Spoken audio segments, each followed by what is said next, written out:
அஸ்ஸலாமு அலைக்கும் friends, welcome to சாபிஸ் kitchen. இன்றைக்கி க்ரீமி டேஸ்டி மேங்கோ ஐஸ்கிரீம் வீட்டில் எப்படி செய்கிறதுன்னு பார்க்கலாம். ஃபஸ்ட்டு ஒரு 1/2 லிட்டர் பாலை ஒரு பேனில் சூடு பண்ணி வச்சுக்கலாம். சூடு பண்ணி வச்சுட்டு அதை ஆற வச்சுக்கலாம் ஒரு பக்கம். இன்னொரு பேனில் தாமரை விதை மக்கானா இருக்குல்ல, அது கொஞ்சம் ஒரு கைப்பிடி அளவு எடுத்து ட்ரை ரோஸ்ட்டாக வறுத்து வச்சுக்கலாம். ட்ரை இந்த பாதம், பிஸ்தா என்ன நம்ம நட்ஸ் சேர்த்துறோமோ அது தனியாக எடுத்து வச்சுக்கலாம். இங்கே ஃப்ரெஷ் க்ரீம் இல்லை, ஃப்ரெஷ் க்ரீமுக்கு பதிலாக நான் ஃபிஷ் க்ரீம் பவுடர் வாங்கி அதை நான் வீட்டில் எப்படி பண்ணுறதுன்னு பார்க்கலாம். அது நல்லா சில்லுன்னு ஒரு கப்பு பால் போட்டு ஐஸ் க்யூப் அதில் போட்டுட்டு இந்த பவுடர் இருக்குல்ல அது ஒரு 2-3 ஸ்பூன் போட்டு நல்லா கையில் விஸ்க வச்சு நல்லா ஸ்பீடாக நம்ம பண்ணலாம். இல்லைனா இந்த பீட்டர், எலக்ட்ரிக் பீட்டர் இருக்குல்ல, அதை கொண்டு ஒரு 10 நிமிஷம் நம்ம இது பண்ணோம்னா கெட்டி ஆகிடுது. அதை ஒரு 4 மணி நேரம் ஃப்ரிட்ஜு வச்சிடலாம். அதுக்கப்புறமா மிக்சியில் நல்லா கட் பண்ண ஒரு 5-6 மாம்பழம் சின்ன சின்னதாக கட் பண்ணதை மிக்சியில் சேர்த்திக்கிட்டேன். மிக்சியில் சேர்த்திட்டு அது கிரைண்ட் பண்ணிக்கலாம். பேனில் அந்த நல்லா ஹீட் பண்ணிவிட்டு அந்த பல்பை போட்டு நல்லா அது மெல்ட் ஆகிற வரைக்கும் நம்ம நல்லா கலந்துக்கிட்டே இருக்கலாம். அது நல்லா நல்லா கொதி வரணும். அதில் அந்த கொதி வர்ற வரைக்கும் நம்ம நல்லா அதில் இது பண்ணிவிட்டு கடைசியாக ஒரு 6-7 ஸ்பூன் சர்க்கரை சேர்த்திக்கலாம். நம்ம டேஸ்ட்டுக்கு ஏற்ற மாதிரி நல்லா நம்ம ஸ்வீட்டு சாப்பிட்றோன்னா நிறைய சேர்த்திக்கலாம். நான் ஒரு 4 பெரிய ஸ்பூனில் சேர்த்திருக்கேன். விஸ்கு வச்சு நல்லா நம்ம கலந்து விட்டுக்கலாம். ஒரு ஸ்பூனை வச்சு நல்லா ஸ்பீடாக நம்ம கலந்துக்கிட்டே இருக்கணும். கெட்டி ஆகாது அவ்வளோ சீக்கிரத்தில். ஃபஸ்ட்டு போட்டதோ இல்லையோ தண்ணி ஆகிடும். அதுக்கப்புறமா ஒரு கெட்டி பதத்துக்கு வரும். அதை எடுத்து தனியாக ஆற வச்சுக்கலாம். ஒரு பேன் எடுத்துகிட்டு அந்த சூடு பண்ணோம்ல அந்த அந்த பாலை நம்ம இதில் சேர்த்திக்கலாம். ஃபுல்லாக சேர்த்திட்டு ஒரு சின்ன ஒரு கப் அளவுக்கு மட்டும் மிச்சமாக வச்சுட்டு அதில் ஒரு 2 ஸ்பூன் கார்ன்ஃப்ளவர் மாவு ஒரு 2 ஸ்பூன், பெரிய ஸ்பூனில் 2 ஸ்பூன் எடுத்து அது தனியாக கலந்து வச்சுக்கலாம். அதுவும் தனியாக கலந்து வச்சுட்டு நான் மில்க் மெய்டு கொஞ்சம் டேஸ்ட்டுக்காக மில்க் மெய்டு சேர்த்துறேன்.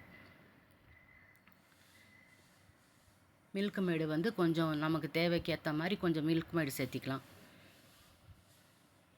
ஒரு 6-7 ஸ்பூனுன்னு வச்சுக்கோங்களேன். ஸ்பூன் கணக்கில் பார்த்தா ஒரு 6-7 ஸ்பூன் மில்க் மெய்டு சேர்த்திட்டு அதுவும் நல்லா அந்த பாலில் மிக்ஸ் ஆகிற வரைக்கும் நம்ம கலந்துக்கலாம். கீழே கட்டியாக நிற்கும், அது நம்ம நல்லா கலந்து விட்டுக்கலாம்.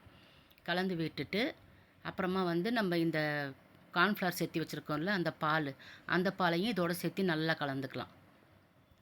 கலக்க அது அப்படியே ஒரு கம் மாதிரி கெட்டியாகிட்டே வரும். நம்ம கைவிடாமல் கலக்கணும். இந்த இடத்துல கைவிடாமல் கலக்கிட்டு நல்லா அது கெட்டியாகிடும். கெட்டியான பிறகு இதையும் நல்லா ஆற வச்சிடலாம். நல்லா அப்படியே ஒரு கெட்டியாக வரும், திக்காக ஒரு இது மாதிரி வரும். அதுவும் நம்ம நல்லா ஆற வச்சுட்டு மிக்ஸி பவுலில் ஆறின பிறகு அந்த நம்ம சேர்த்து வச்சுருக்கோம்ல அந்த பால், கார்ன்ஃப்ளவர் அந்த அந்த பகுதியை மிக்சியில் சேர்த்திக்கலாம். மிக்சியில் சேர்த்திட்டு ட்ரை ஃப்ரூட்ஸும் சேர்த்திக்கலாம். மக்கானா நம்ம வறுத்து வச்சுருக்குறோமில்ல அதுவும் சேர்த்திக்கலாம். அதுவும் சேர்த்திட்டு அந்த மாம்பழம் நம்ம காய வச்சு வச்சுருக்கோமே அந்த கூழ் அதையும் சேர்த்திக்கலாம். இப்போ 4 hours ஆகிடுச்சு. அதை எடுத்து பாருங்கள். நல்லா விஸ்கு வச்சு நல்லா பீட் பண்ணோம்னா நல்லா க்ரீமியாக அப்படியே இது மாதிரி வருது. இன்னுமே நம்ம எலக்ட்ரிக் பீட்டரில் அடைச்சோம்னா நல்லா கெட்டியான அந்த கேக்குக்கு மேலே போடுறோம்ல க்ரீம், அந்த மாதிரி வரும். நமக்கு அந்த அளவுக்கு தேவையில்லை. இந்த மாதிரி போட்டு மிக்சியில் நல்லா ஃபைனாக கிரைண்ட் பண்ணிவிட்டு நம்ம எதில் செட் பண்ணுறோமோ அந்த பவுல் எடுத்து அந்த பவுலில் நல்லா செட் பண்ணியாச்சு. ஃபுல்லாக போட்டுட்டு நல்லா ஈவனாக வர்ற வரைக்கும் ஒரு ஸ்பூனை வச்சு நல்லா இது பண்ணிக்கலாம். ஈவனாக பண்ணிவிட்டு மேலே கொஞ்சம் மாங்காய் மாம்பழம் கட் பண்ணி வச்சுருக்கேன் சின்ன சின்னதாக, அதையும் ஆட் பண்ணிவிட்டு மிக்சியில் இதில் நம்ம ஃப்ரிட்ஜில் ஒரு 4-5 மணி நேரத்துக்கு வச்சிடலாம் ஃப்ரீசரில். நான் இது நைட்டு செஞ்சதுனால நைட்டு ஃபுல்லாக அப்படியே விட்டுட்டேன். அடுத்த நாள் காலையில் தான் எடுத்தேன். ஒரு 10 மணி போல் எடுத்தேன். நல்லா செட் ஆகிடுச்சு பாருங்கள்.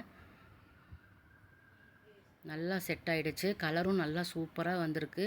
எடுக்கிறதுக்கும் நல்லா இருந்துச்சு. அப்படியே ஸ்கூப்பு எடுக்கும்போது அந்த கடையிலெல்லாம் வருது பார்த்திங்களா, அந்த மாதிரி ஃபஸ்ட் கிளாஸாக வந்துச்சு. டேஸ்ட்டும் எல்லாம் சாப்பிட்டுட்டு வீட்டில் நல்லா க்ரீமியாக நல்லா டேஸ்ட்டாக இருக்குது. ரொம்ப நல்லா இருக்குது, டேஸ்ட்டாக இருக்குதுன்னு சொன்னாங்க. நீங்களும் இதே மாதிரி ஒரு தடவை செஞ்சு பாருங்கள்.